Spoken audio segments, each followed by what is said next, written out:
New York is still going mad. How about a 23-year-old kid pushed a man in front of an oncoming train?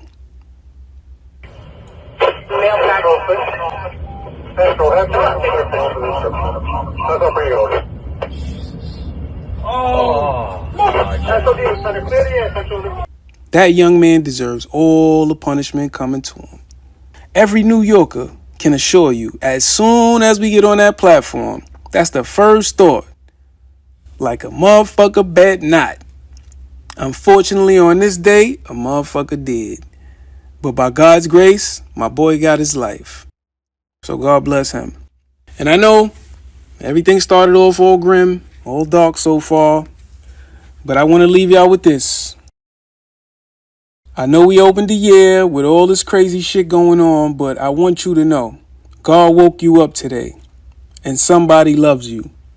And if you're not sure of that somebody, God does. Enjoy the rest of your day. Like and subscribe. Peace.